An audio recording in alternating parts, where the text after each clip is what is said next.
السلام عليكم ورحمة الله وبركاته.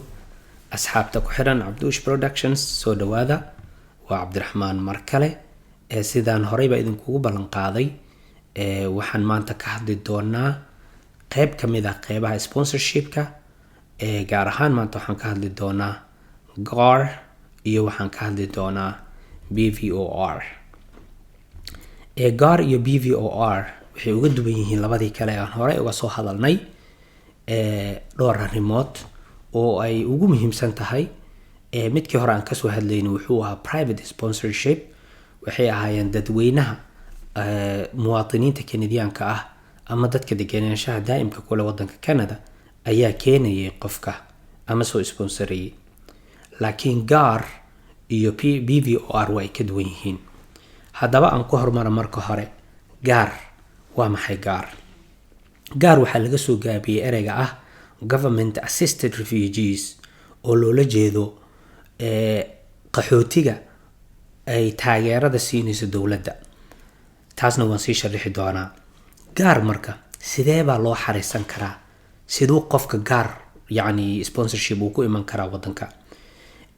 GAR waxa weeyaan hay'adda qaramada midoobay ee u qaabilsan qaxootiga ayaa waxay u soo gudbisaa listiga dad qaxooti ah ee ku nool meel xero qaxooti ah. dadkaas oo wadankoodii ka soo qaxay oo aanan dib ugu noqon karin amni daraadiis ama arrimo siyaasadeed daraadeed aan ugu laaban karin. listigaas waxaa loo soo gudbinayaa dowladda Canada kadibna dowladda Canada ayaa ma aragtay process dadkaas u bilaabayso. dadkaas marka hore waa inay ahaadaan dad qaxooti ah ka diiwaan gashan hay'adda qaramada midoobay u qaabilsan qaxootiga. dowladda marka maxay ka caawinaysaa? dowladda Canada waxay ka caawin doontaa dadkaas in ay deganaansho ayay ka caawin doontaa markay wadanka Canada yimaadaan. laakiin inta aysan Canada imaanin ka hor waxay soo marayaan processka ay soo marayaan waxaa ka mid ah dabcan midda ugu horeyso inay yihiin dad baahi adag ay u hayso in ay maaragtay helaan wadan oo amni iyo nolol ay ka helaan oo ayna u noqon karin wadankooda. tan kalena markii maaragtay wixii qaxootinimo ku saabsan shuruudihii dhan ay soo oofsadaan waxaa maxaan ku iraadaa loo dirayaa medical examination ayaa loo dirayaa. baaritaan caafimaad ayaa loo dirayaa. baaritaankaas caafimaad markii la sameynayo waxaa sameynayso IOM-ta ayaa sameynayso qarashka maxaan ku iraadaa lagu sameynayo baaritaanka caafimaadna waxaa bixinaya dowladda Canada. sidoo kale waxay marayaan dadkaas criminality and security checks ayay marayaan baaritaano xagga maxaan ku irahdaa ammaanka. waxaa la soo hubinayaa in dadkaas ay yihiin dad dambiye hore wadamo kale uga soo galay wadanka ay qaxootigu ku yihiin wadankoodii asalkiisa ay ka yimaadeen iyo hadday jiraan wadamo kale ay soo mareen. haddii marka dadkaas markii la marsiiyo baaritaanka caafimaad iyo kan muxuu ahaa amniga ama securityga waxaa la hubinayaa in wax khaladaad aysan jirin ay wax walba okay yihiin. haddii wax walba okay ay yihiin hore ayay usii gudbayaan. taasna waa ka hadli doonaa. laakiin haddii ay ku dhacaan caafimaadka ama ay ku dhacaan criminality checka maxaa dhacay? waxaa dhici karto dadkaas in aan loo qaadanin qaxooti. inkastoo mararka qaar laga yaabo in xagga caafimaadka laga yaabo inay tahay wax oo fudud oo wax laga qaban karo. waxaa laga yaabaa markaas in maaragtay dowladda ay caawiso qofkaas in laga daaweeyo cudurkaas uu qabo. laakiin mar haddii security check qofku uu ku dhaco waxay u badan tahay in qofkaas aanan wadanka loo soo qaadaynin.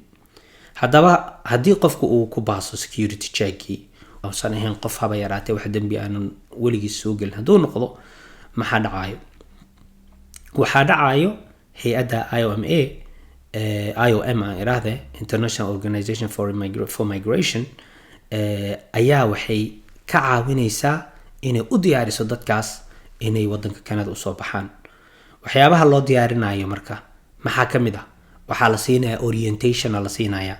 waxaa lagala hadlayaa wadanka Canada iyo maaragtay sida uu yahay iyo nolosha wadanka ka jirtay sida ay tahay iyo markay wadanka tagaan waxyaabaha ay filan karaan inay la kulmaan. intaas markii laga soo tago wadanka Canada markay soo aadayaan ay wadanka ka soo baxayaan oo wax walba ay okay noqdaan oo loo diyaariyo waxaa la fiirinayaa dadka inay passport haystaan inaysan haysanin. waxay u badan tahay 99.9% in maadaama ay yihiin dad qaxooti inaysan passport haysanin. maadaama aysan passport haysanin dowladda Canada ayaa waxay siinaysaa warqado ay ku dhoofaan oo badanaa loo yaqaano single journey ama maxaan ku irahdaa travel document yar oo warqad ah waaye ay kusoo duulaan. markii intaas la siiyo kadib dowladda Canada ayaa ka bixinayso ticketka lacagtiisa ayadaa ka bixinayso laakiin ma ahan lacag oo micnaha aan laga rabin waa deyn. dowladda deyntaas waxay ka rabtaa inay dadkaas bixiyaan 3 sano ilaa 8 sano gudahood inta ay wadanka Canada joogaan. tartiibna way u bixin karaan laakiin waxaa waajib ah laga rabaa inay bilaabaan bixinta ticketka ugu yaraan sanad markii ay joogaan. طبعا wadanka markay yimaadaan wixii ka dambeeyo airportka ayaa laga maaragtay lagu qaabilayaa dad baa loo dirayaa kadibna wadanka markay yimaadaan gobolka ayaga loo kaxeen lahaa baa la geynayaa.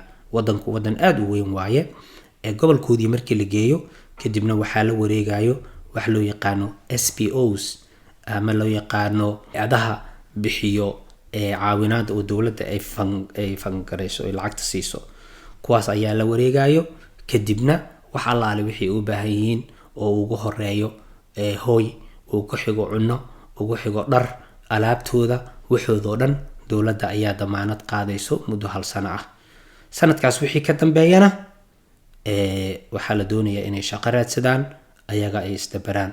waa laga yaabaa xaalado qaar in ma aragtay muddadaas laga badiyo sanad 24 bilood ay gaarto ama 2 sano.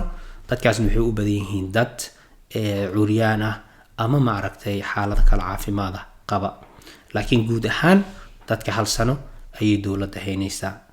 marka kaas waxaa la yiraahdaa GAR Government Assisted Refugees ayaa la yiraahdaa. sida aan hore u sheegayba kan ma aha mid dadka ayaga ay dalban karaan waxa waaye mid magacyadooda ay gudbinayso hay'adda qaramada midoobay u qaabilsan qaxootiga UNHCR. maanta halkaas ayaan ku ekeenayaa GAR. insha Allah marka soo socota waxaan ka hadli doonaa hadduu Ilaahay yiraahdo BVOR. aad ayaad u mahadsantihiin. waxaan rajaynayaa idinkana codsanayaa inaad maartay videoga la qaybsataan ama aad la share gareysaan asxaabtiina halkaana nagala socotaan si aad u heshaan macluumaad kale ee ku saabsan sponsorshipka family classka iyo waxyaabo kale oo lamid ah iyo sida maartay wadankan lagu imaan karo hadii shaqo lagu imaan karo hadii ardaynimo lagu imaan karo iyo hadii qaabab kale lagu imaan karo intaba. aad ayaad u mahadsantihiin. assalaamu calaykum waraxmatullaahi wabarakaatuh.